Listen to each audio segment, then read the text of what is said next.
PCB में क्या खिचड़ी पक रही है। राशिद लतीफ ने तहलका खेज इंकशाफ कर दिया। साबिक कप्तान की खबर से फैंस में सनसनी फैल गई। राशिद लतीफ का क्या कहना था, तफसीलात जानिए इस वीडियो में। पाकिस्तानी टीम के साबिक विकेटकीपर बैटर राशिद लतीफ ने दावा किया है कि पाकिस्तानी क्रिकेट बोर्ड के बड़े टीम के कप्तान बाबर आजम को नजरअंदाज करने लगे हैं। सरकारी टीवी की शो में गुफ्तगू करते हुए साबिक विकेटकीपर बैटर ने दावा किया कि बाबर आजम मुसलसल 2 रोज से chairman PCB management committee, chief operating officer और डायरेक्टर इंटरनेशनल क्रिकेट को मैसेज भेज रहे हैं, लेकिन क्रिकेट बोर्ड के तीनों बड़े उन्हें जवाब देने से गुरेज कर रहे हैं।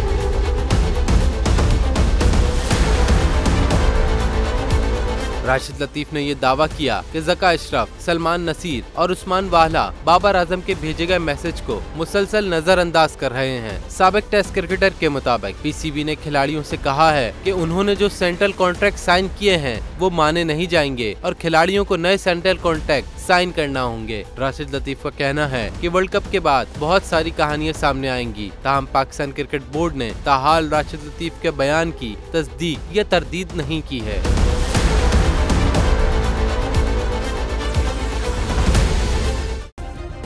सब्सक्राइब करें और बेल दबाएं ताकि कोई खबर रह न जाए।